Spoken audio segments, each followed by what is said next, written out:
Hello, hello, hello. It's Dr. Tread Rissacker. It is 9:30 in the morning. It is March 27th of 2024, and I am back online. I took a little hiatus, just took a little time off, but I'm still here, and I have some incredibly important news to carry with you today. I've been doing a lot of health journeys on my own, and I recently have embraced some fasting. Yeah, some fasting. I've been reading a lot about intermittent fasting and time restricted eating and the benefits of fasting, and it was absolutely mind blowing the results that I got from my fasting. So I'm not really here to talk about fasting today. And what I am here to talk about is your brain activity. Now, you know that the most important organ, every part of our body is important, whether it's the lungs, the head, the brain, the heart, your muscles. You're only as strong as your weakest link, as they say. And yet it's amazing how much time we spend on our teeth, maintaining our beautiful smile, because people see that. And we also work pretty hard on our posture because we don't want to be slumping.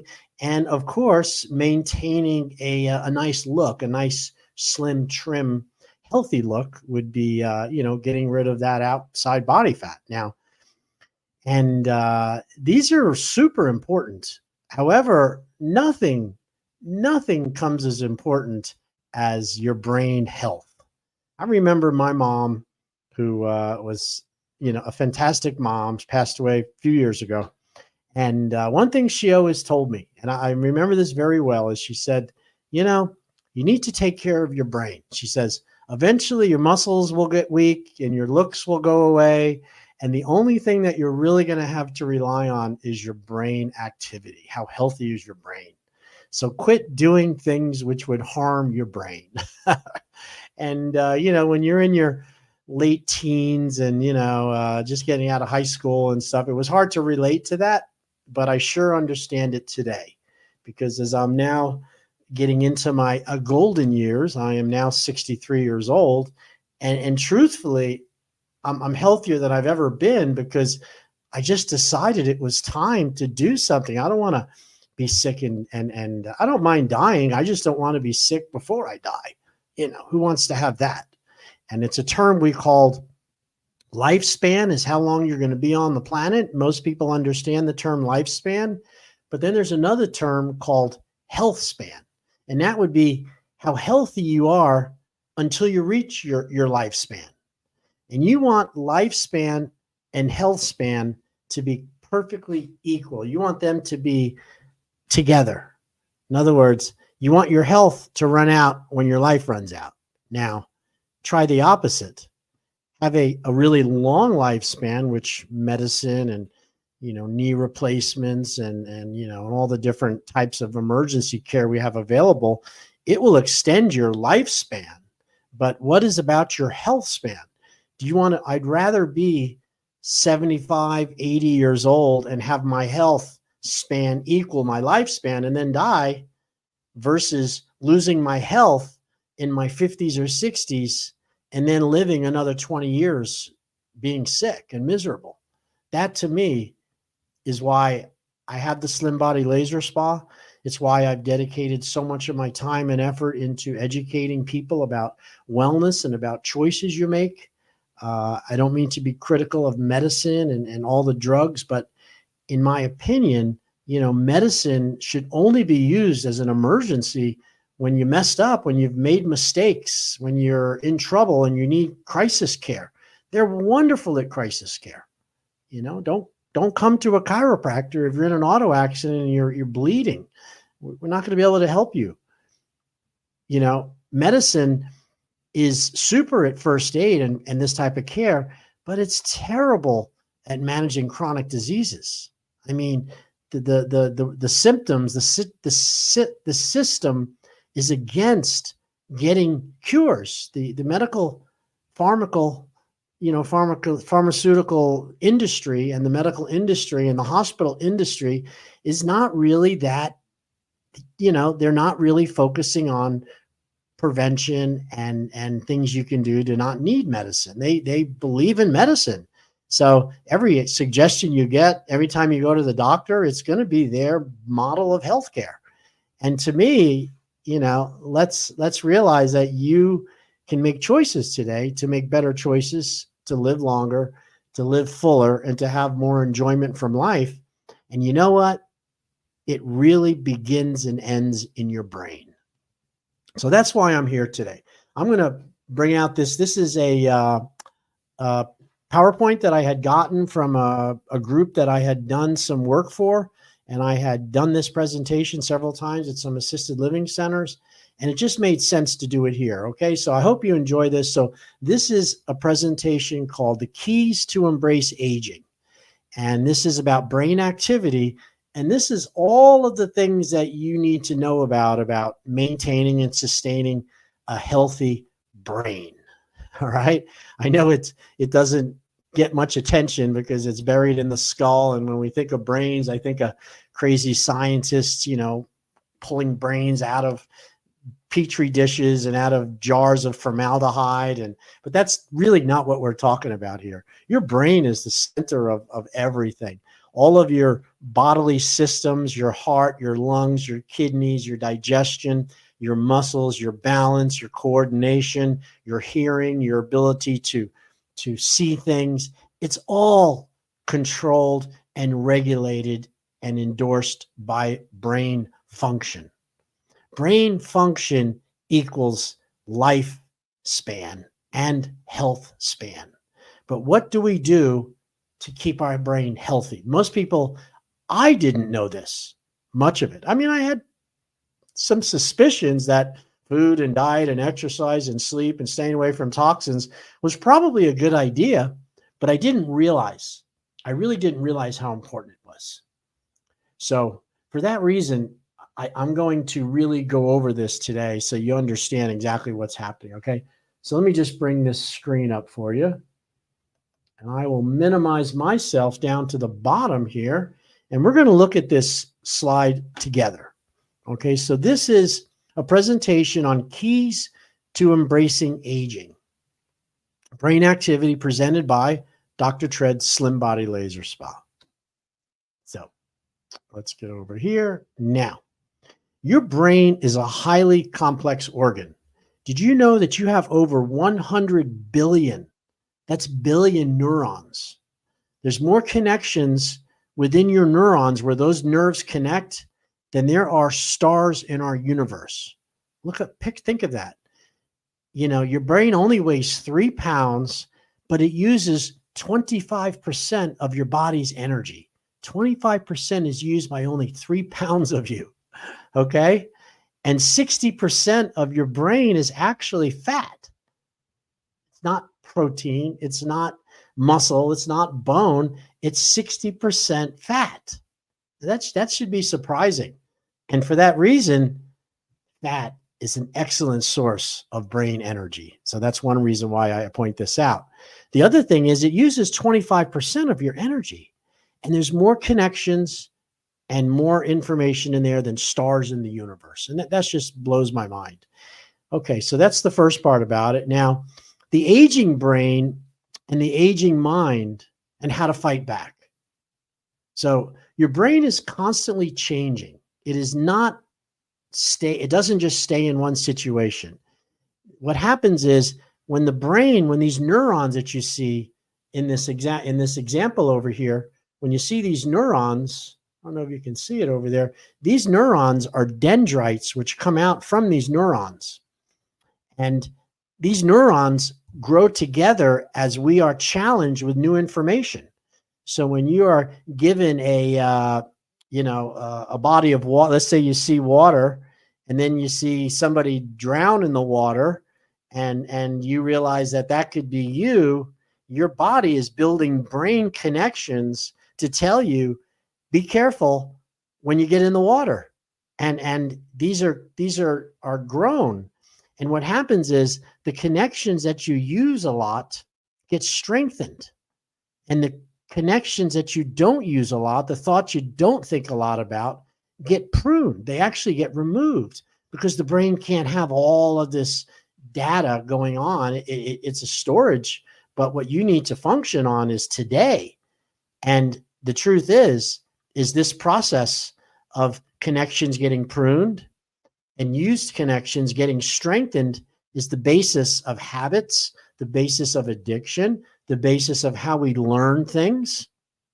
And this process continues throughout your whole life. Now, how can we harness these processes to promote better mental function in aging? You know, so, this is why one of the hallmarks you're going to find out in this little presentation I'm going to show you is that you have to challenge the brain every day.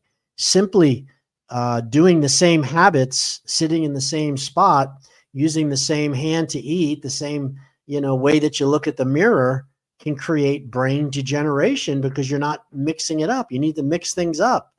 Brain responds to challenges. And I think that'll be very clear as we go through this process. Okay, so we understand about the connections. They get pruned if they're unused. Used connections get strengthened. Pretty simple. Now, to establish a healthy lifestyle behaviors throughout your life influences optimal aging. So, first one, positive attitude, eating smart, physical activity, also brain activity, encouraging your brain activity, social activity, being social with other people and mixing socially is very important. Tuning into the times, knowing what's happening around you and all the new incredible things that were so interesting when you were younger. As you get older, you really don't care. But let me tell you, your brain suffers. You want to practice being safe with optimal aging, making sure that you have a handrail if you're unsteady, if you're in a situation, you got to be careful about when you walk. I used to, as a chiropractor, I would tell a person, don't look down when you walk. Look ahead first to make sure there's nothing in the way. Walk forward with your head up and then look ahead and look down to see there's nothing there and then look up again. To keep looking down the whole time as you're walking, that creates brain damage and physical damage. You also want to know your health numbers, and that would be your body fat percentages, your resting caloric intake, your blood pressure, your cholesterol levels, your blood sugar, because all of these factors come into creating brain disease through metabolic syndrome. So the same problem, which is affecting your blood sugar, that's affecting your body's ability to process glucose, is also affecting your brain's ability to get energy from the body, and thus cognitive problems happen. How to prevent dementia. Know your numbers, man. Stress management is huge. Stress is a fight or flight response. We're either running from something or hiding from something, and we're not thinking about long-term math equations. You're not thinking about where you're going to be in 10 years. You're not going to think about who you love and who you don't. When you're under stress, it's about protecting your body from death. You become very over concerned about your health. And then the other part is you feel like you're running out of time. That's how humans respond to stress. They get concerned about their body. They're worried about health problems, and they never think they have enough time. And that's comes back to primordial flight, fight, and flight stress response, where the animal is worried about being killed and wondering how long it's going to take to get out of that situation. Humans show up as stress. Also, managing your financial affairs. We live in a world that requires money. We haven't gotten around that. If you're broke and you don't have money, you're going to have a lot of stress. And you need to manage your financial affairs as you get older so you have that money. You're not stressing out over every time the gas goes up a few cents. And sleep. Sleep is critically important. Sleep, of all of the things here, not one of them is more important than others, but sleep is really important. And when you have stress, when you're not comfortable, when you have a lot of going on in your mind, you have a bad attitude, your social is suffering, you're not in with the times, sleep suffers. And when you suffer sleep, your brain suffers. You need to take time for you. All right. So there's a new thing called neurobics. A neurobic is an aerobic exercise for the brain, just like you would do aerobic exercises for your muscles, for your joints. There's also exercises you can do for your brain, and they're fascinating and challenging because you can use all of the senses to exercise your brain, which helps your brain get stronger by growing new connections. That is the healing of brain, is growing new connections. Neurobics, or aerobic exercises for the brain, they force you out of habitual routines that do not demand as much brain power. For example, you don't think about the way in which you brush your teeth every day or every night. You just do it. But if you were to brush your teeth with your non-dominant hand, you will have to work harder to properly brush. And thus, your brain connections will be improved. The same concept can be applied to getting dressed, eating, or doing other familiar activities, including driving a new route home from the store or cleaning the kitchen last if you usually clean it first. Mix things up. Sit on the other side of the TV once in a while. You got to mix things up. You get into habits which are easy, and the brain starts to degenerate because it needs to be challenged. So what is better for your brain? Socialization, mental stimulation, physical activity, nutrition, and sleep. And this has to do with socialization. So here's some suggestions. Keep in touch with your friends and family, friends and friends. Stay engaged or involved with your community. Know your neighbors. And literally plug into the world, watch some YouTube videos, learn some new things, and socialize. Get out, say hi to your neighbors, volunteer at one of the churches or somewhere where you can help people. People that do that have much healthier brain function than the ones who isolate and become shut-ins. Very unhealthy to be alone. We're social creatures. We need each other more than you could ever imagine. Mental stimulation. Mental exercises can stimulate and enhance your brain cell connections. Mental exercise can delay the onset of Alzheimer's disease and/or reduce the effects. Mental exercise increases the blood flow to the brain. So how do you exercise your brain? Here's the first way: good old physical activity. Yep. Physical activity, it increases the blood flow. It helps memory and thinking. Physical activity reduces stress. It enhances decision making, and it helps delay Alzheimer's disease just by being active. Your brain is an organ. It needs blood supply. It needs nutrition, and it needs to do its job and then be cleansed through blood flow and nutrition.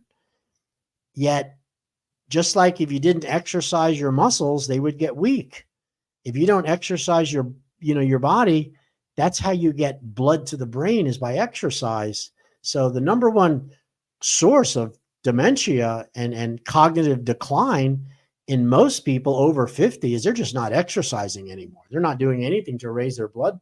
They get lazy. And this causes the brain to atrophy and suffer. So the first thing, physical activity. Absolutely, 100%. This is how exercise protects the brain. When you move your muscles, you produce a hormone called an insulin-like growth factor. The insulin-like growth factor goes to your brain, and it helps to repair and it helps to rebuild the nutrition and the substances necessary to protect the brain. And one of them is called brain-derived neurotrophic factor, BDNF. BDNF is produced by the body when you exercise or when you go into fasting, when you're not actually eating. Your body produces these brain-derived neurotrophic factors, which repair and can heal the damaged tissue in your brain by simply exercising. The role of nutrition with food as medicine in the brain is really, really important. Nutrition is the most important and least used tool for staying mentally and physically fit. The typical North American diet is toxic. It's full of sugar, saturated fat, and chemical additives. All invite free radicals and inflammation to invade your brain. Free radicals are the byproducts of chemicals and processed food. When our body breaks down these chemicals, these substances are called free radicals because they're radical. And what they do is they create damage to protein, to nerve tissue, and to other tissues by cross-linking, by getting involved in the tissue repair, the tissue growth. These free radicals disrupt it because they need a place to grab onto. They're free radicals. And this inflammation over time fills your brain with inflammation. Not okay. Simply cutting out sugar, saturated fat, and chemical additives, SOS, sugar, oils, and starch, your body's going to be better. You want to seek foods that are high in antioxidants and omega-3s. This would be a heart healthy diet, is equal to a brain healthy diet. Avoid excess calories, overeating. Avoid excess salt or sodium. And avoid bad cholesterols. Now, if you need help with food and diet, that's what we're doing at the Slim Body Spa. We're helping people overcome that. But I think these types of suggestions are pretty simple to understand. Antioxidants, vegetables, vegetables and more vegetables, omega-3s, those are your fatty acids that occur in salmon and some plant-based, and they're very good for you. Now, your brain needs fat. Fat equals brain. Your brain needs more fat than any other nutrient. It does not need unhealthy fats. Unhealthy fats equal an unhealthy brain. So, the types of fats which are healthy are fats like olive oil. Yeah, I'm going to tell you that olive oil, avocados, MCTs are probably your best. I don't really like canola oil or safflower oil. I think that those are oils, but they're not really healthy fats. Healthy fats are omega-3, salmon, the fat in salmon, the fat in avocados, and you want foods that are high in antioxidants, and these are less prone to free radical attack and damage. So brain needs fat. One source of fat I like is dairy products, as long as they're grain fed, and that would be butters and cottage cheese and even sour cream with a high fat content. There's a lot of fat in cheeses, which are good for the brain, and there's fat in animal products. And there's your salmon. You got to be hydrated. Of all of the findings that I find in my Slim Body Spa when I'm doing my body fat analysis and I'm doing my initial intakes, we always check somebody's overall hydration, how hydrated they are, how much water you're holding. And most people are severely dehydrated because they have given up water for fizzy drinks and for sweet drinks and for flavored drinks. And you're not really getting enough water as a result of that, and you're actually dehydrated. So when your brain is dehydrated and you don't have enough water in your brain, you suffer, and you suffer badly. I really mean that. It's not pretty. And hydration, just being hydrated, is the number one thing that's going to help you with brain function. Okay. There are some foods that make you smarter. How about that? Berries, blueberries, raspberries, blackberries. They're smart because they have antioxidants. Omega-3, enriched eggs, free range, vegetarian, high vitamin B. I do a lot of omega-3 eggs. Weeds, salad, omega-3. I have no idea what purslane is, but I guess it's an herb. Another beneficial fat would be wild sockeye salmon. Okay. Studies that people that eat a lot of salmon are some of the happiest, healthiest, smartest on the planet. Spinach, yeah, Popeye was right. Spinach was good, and it has lutein and antioxidants, including folic acid and vitamin B. Also, some seeds, pumpkin seeds, ground flaxseed. These have these good omega-3s. Walnuts and walnut oil are fantastic omega-3s. Give me 1 second. I have to just recycle this.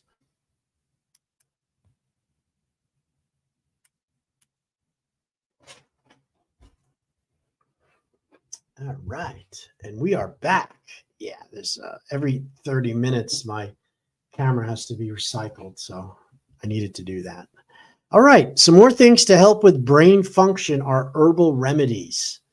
And that would be turmeric, calorie restriction decrease of 25%. I'm going to go back to that.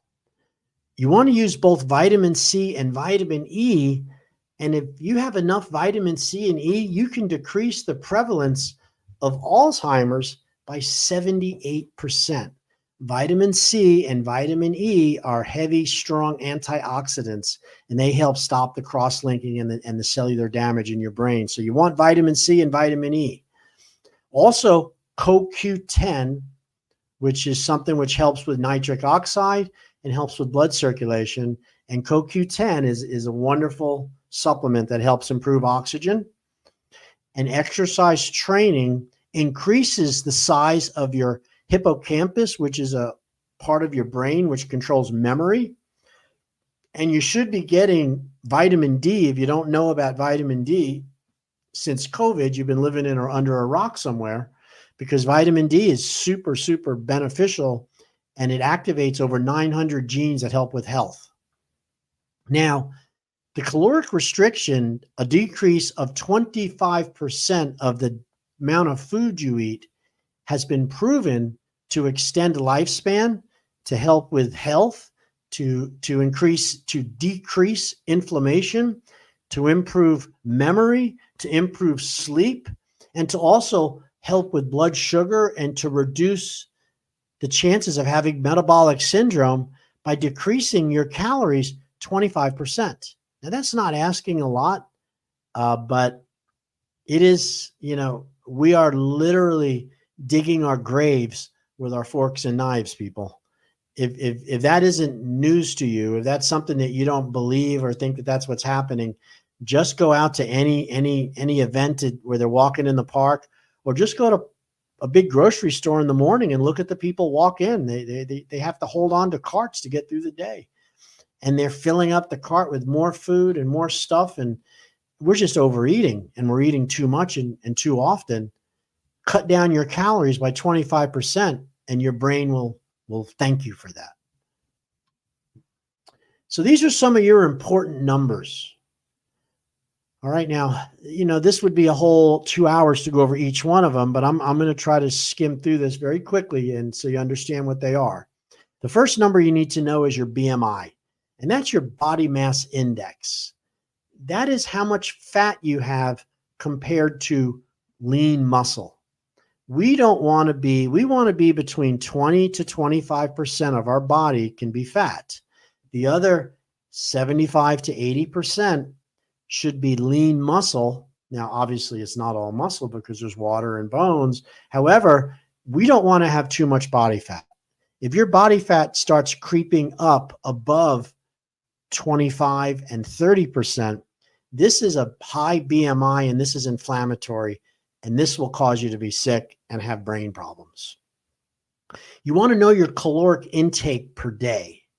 That's why if you don't know how many calories you normally eat, how can you back off 25% if you don't know that number?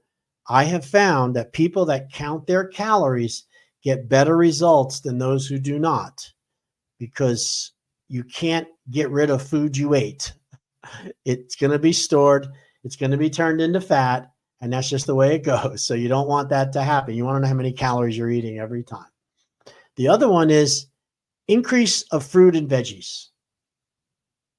You want to know that number. You also want to know how many hours you're sleeping per day, per night. Okay.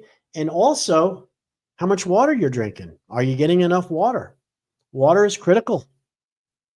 You want to know your blood pressure? 120 over 70 is normal blood pressure. You want to know, you also want to get a complete blood count. And this would be blood work done, at least every year. More if you're trying to, if you have a health problem you're trying to manage, that blood work tells you how much body fat you have, how much triglycerides you have, whether or not you have inflammation. There's a lot of things that blood work will tell you that's very important. From that blood work, you want something called a lipid panel. Now, a lipid panel, lipid means fat, and this would be something that would be for somebody who is obese, they're overweight, they're starting to have blood sugar hyperglycemia. A lipid panel tells you your blood glucose levels from fasting. It also tells you your A1C number, which is the 3-month window as to how much blood sugar, how high your blood sugar is. It's a 3-month window of how much it's been for 3 months. Let me clarify that. Your blood sugar can go up and down based on when you eat and when you haven't eaten. It changes all the time. However, when it's elevated for any length of time, that's called diabetes. And the best marker to look for diabetes is the 3-month A1C number, because the A1C number is a test where they look at the red blood cells and they can take it and say, in the last 3 months, X amount of blood sugar has collected in that cell. So this means the blood sugar has been high for a very long time. And that's very indicative of bad type 2 diabetes. You'll only find that out with a lipid panel. It'll check cholesterol. It'll also check HDL and LDL levels. All right. Another important number is the vitamin D level. We do make vitamin D with sun and cholesterol and certain, things, but because we're hiding from the sun, we're taking cholesterol medications nowadays. Your vitamin D levels are in the toilet. I mean, they are really low on people. So whenever you go to the doctor, it's incredible. I mean, 90% of the people are vitamin D levels that are critically low. So taking vitamin D supplementation, if you're not out, a sun worshiper, is a really good idea. Okay, so you want to maintain vitamin D levels. Your AA and EPA ratios. Also, is your thyroid balanced? Thyroid levels can lead to brain problems because thyroid controls metabolism. Low thyroid levels equals weight gain and fat accumulation. High thyroid is just the opposite. That's called Graves' disease. And this is where everybody is too thin. You're not able to hold fat. So you want to know your thyroid levels. You also want to know your testosterone levels. Of course, in men, it's critically important, but you women have testosterone also. And testosterone is the hormone your body produces in small amounts if you're a female, but in large amounts for a man. And testosterone is a protective hormone which protects the cells from cellular damage, and it builds tissue. So you want to have decent testosterone levels for health. Homocysteine is another amino acid which you should have checked. You want to know your homocysteine levels. You also want to know your C-reactive protein level. Now, C-reactive protein is a biomarker that you find when you do blood work, which is a very indicative of internal inflammation, swelling, inflammatory disease, heart disease, vessel disease, leads high C-reactive proteins. And of course, you see the HbA1c I went over as part of the lipid panel, and fasting blood sugar. So here's some healthy foods. This is some good information here for nutrition. You want to try dark-skinned vegetables, cold water fish which occurs in, why cold water? Because it has more oils. Salmon, cod, swordfish. They have more oils than fish that occur in the, than tilapia or fish that occur in the tidal waters. Cold water fish have better fat. You want nuts? Pretty good idea. dark skinned fruit. Now, why are we saying dark skinned fruits and dark skinned vegetables? Because those colors, those purples and those blues and those yellows and those reds, those are phytonutrients that are not, you don't really get them if you have processed food. So you want food that's fresh, but has these colors in it. That's going to help your brain function better and longer. You want to drink lots of water, eat whole grain.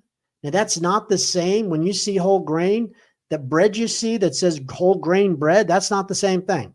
That bread's been processed from whole grains, but because it's been processed, there's very little whole grain left in it. So whole grain is raw. And don't be confused on that. You know, a whole grain muffin that's been baked and cooked and loaded in sugar is useless. It's poison. You want lots of olive oil, and we know that's to be good. These are brain healthy foods to try. Now, here's what you want to avoid and limit: fried, greasy, high fat foods. Listen, stay away anything that's fried. Unless you fried it yourself in olive oil or maybe some grapeseed oil or coconut oil, which are good fats, any of the other fryers are just toxic for your health. Stay away from fried food. Excess sugary products, things that contain high fructose corn syrup. HCFS, it says on the label. I don't have to tell you about that. If you still think that sugar products are good for you, then you might need to go back to elementary school and go over that again, because they're death. It really is. Too much of it, of course. Salty foods, not good. Salty foods have a lot of sodium, and sodium increases blood pressure, increases inflammation, and that is not a good thing. Fast foods and processed foods are chemical storms of garbage, yet they're designed to be sweet, to be salty, and have lots of bad oil in it. SOS, sugar, oil, and salt. Bad, bad, bad. If you can avoid fast food and processed foods, you would empty out the medical industry. They'd have no one to work on because everyone would be healthy. Alcohol and caffeine. Now, these are something that people use all the time. They're not willing to give up their alcohol or caffeine, and in small amounts, it's fairly acceptable. But in larger amounts, very, very bad for you. And only you can be the judge of that. Refined grains. These are grains, you know, rice, wheat, barley, malt. These are great when they were raw and your body had to go through the fiber and chew them up to digest them. But once they've been refined, which means they've been processed to remove the husk, to remove the grain, to remove the fiber, now you've got a simple carbohydrate, which is the same as sugar. So stay away from refined food. Another one, other oils and solid fats. Limit and avoid. A lack of sleep negatively affects your memory, your mood, your concentration, your coordination, and your safety. What happens when children don't get enough sleep? Right? You know exactly what happens. They are cranky, they are upset, they're moody, they can't concentrate, and we know little boy just needs a nap, you know? Why don't we treat ourselves the same way? Listen, if you're tired, take a nap. You're not giving up on the world. Don't worry what somebody says. Some of the most successful, most productive members of our society back in ages napped every day. I mean, you know, presidents, famous baseball players, famous artists, and people that performed all took naps. Some of them actually required that they have a cot and a place where they can take a nap in between during the day. It refreshes your brain. It recharges the neurons. It's a good thing. Most people are walking around completely sleep deprived because of the stimulants of food, and then they're not getting enough uninterrupted sleep. It's okay to catch up on sleep. Your brain will thank you for it.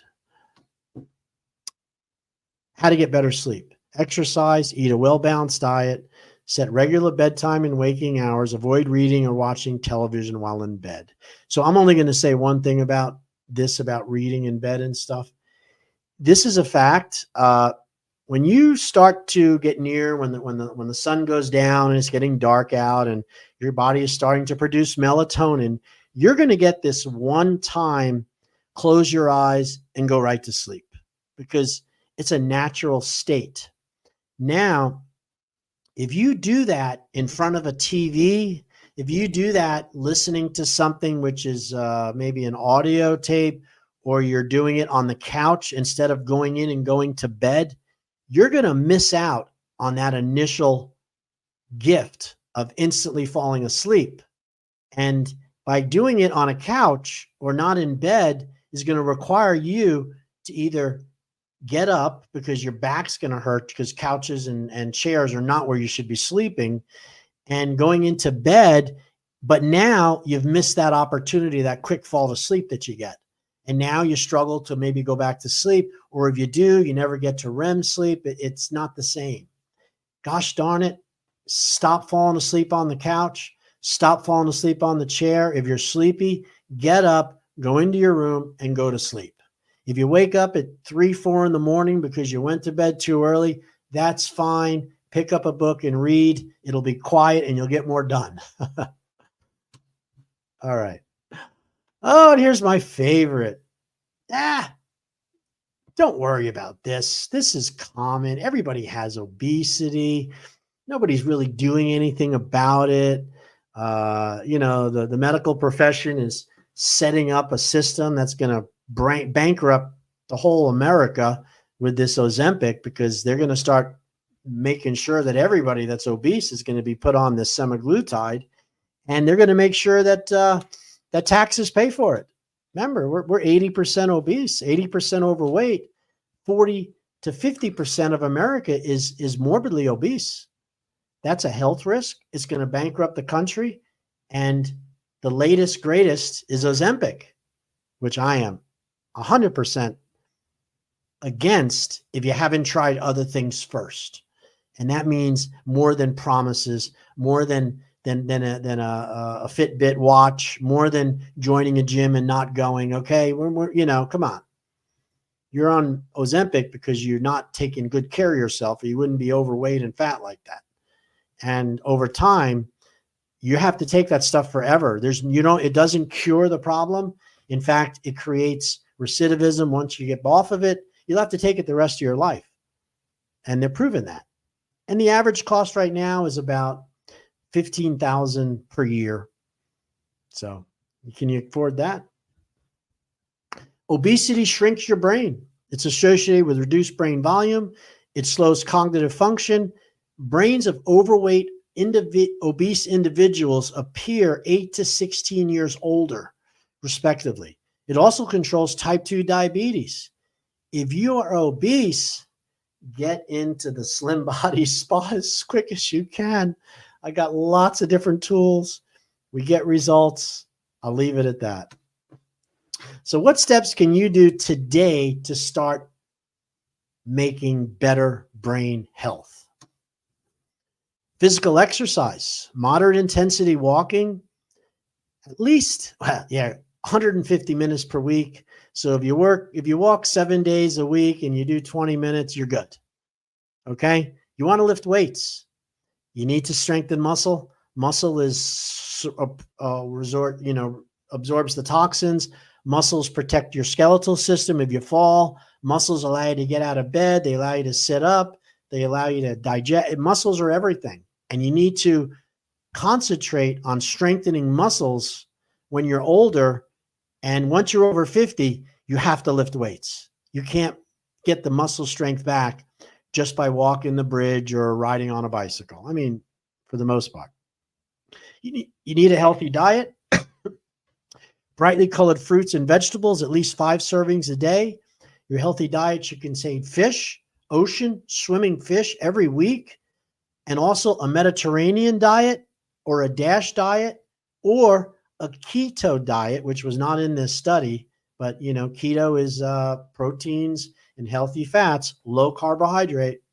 You want mental exercise, creative, productive activities, puzzles, games, arts, crafts, start a new hobby, do crossword puzzles, sit in the opposite side of the room, get out of the chair that you've been in and sit in the other chair, mix things up. Your brain will love it for this. There's also computerized brain games you can do.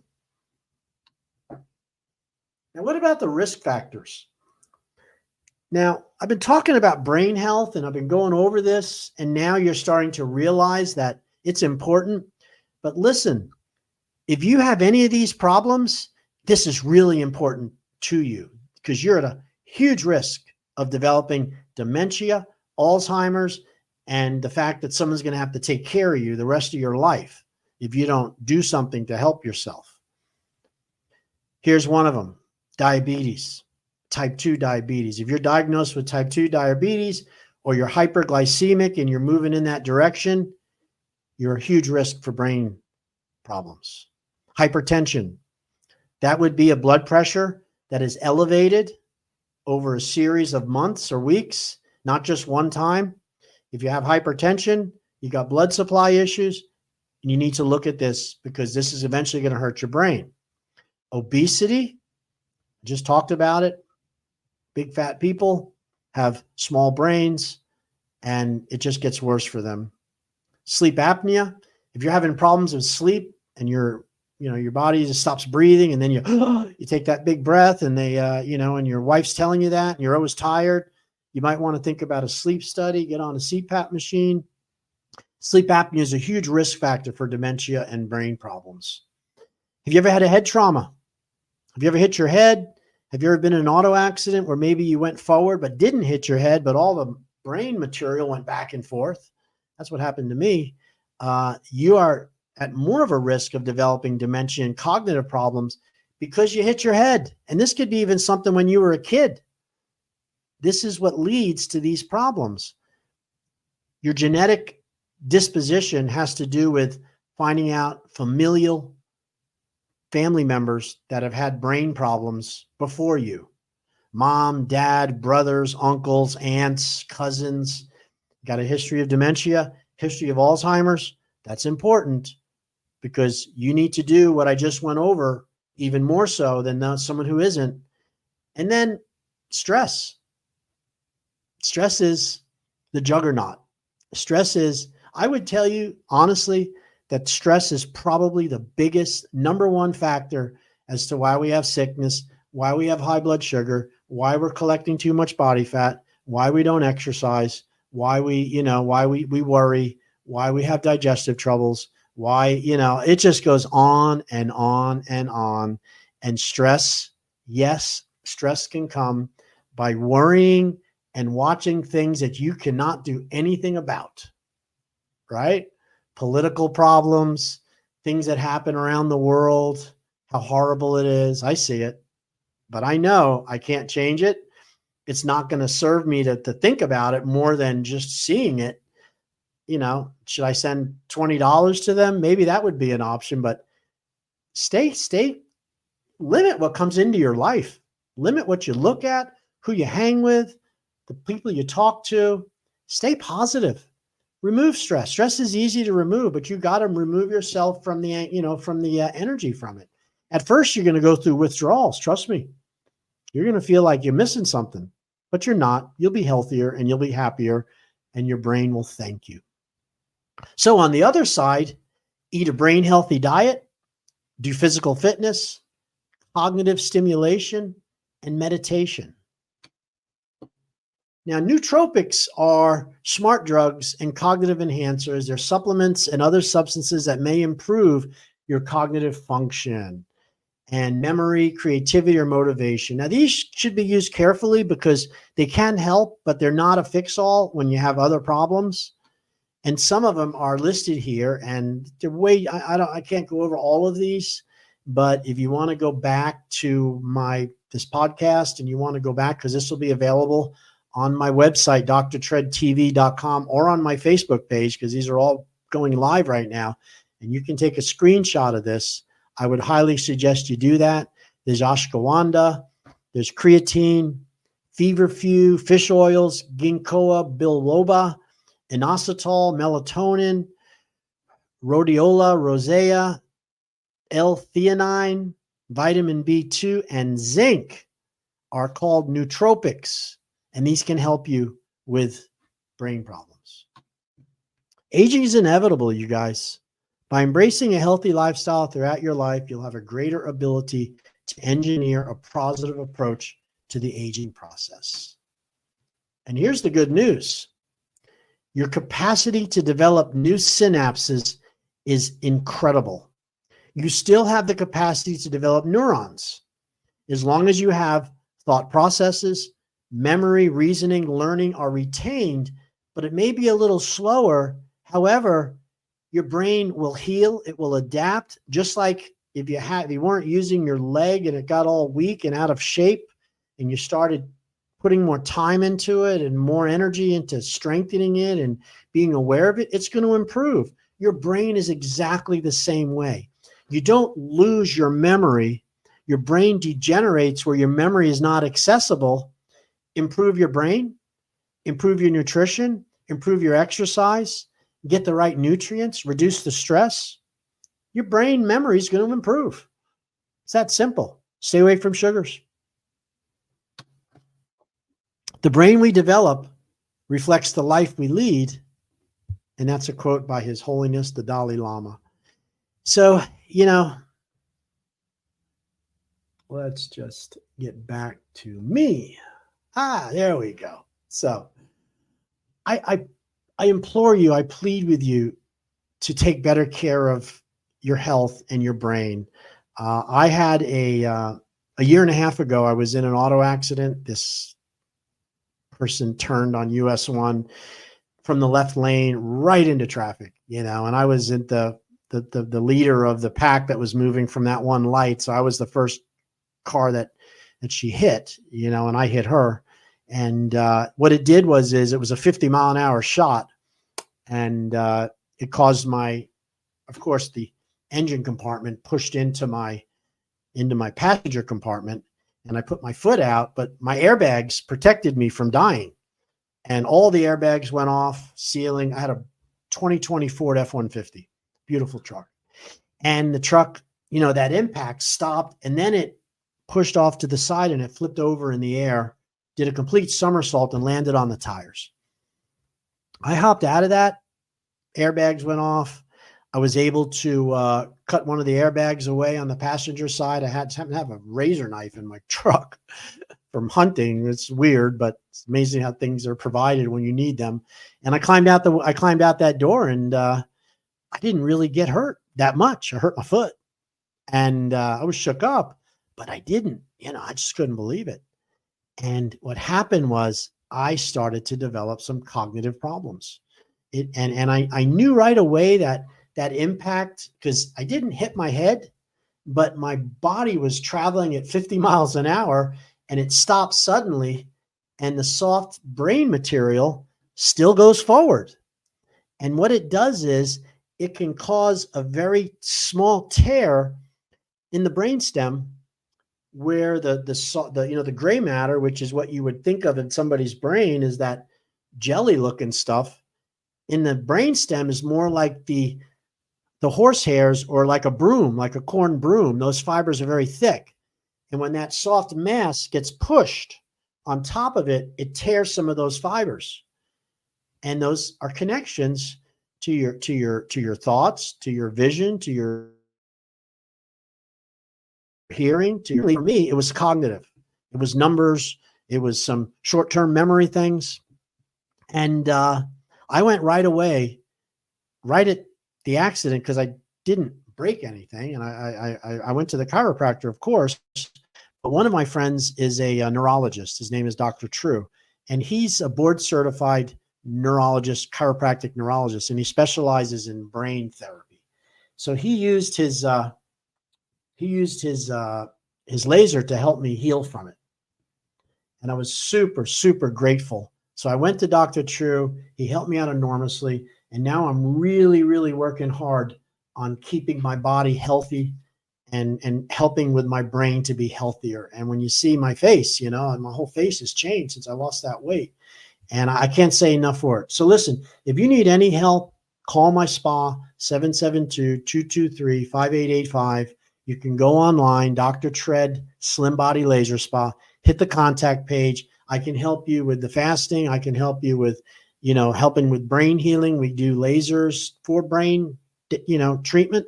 We also use the lasers to get rid of the body fat, which eventually improves brain function all the way around. Okay. So if you like what you heard, give me 2 thumbs up, hit the subscribe button. I so appreciate you. Namaste. God bless.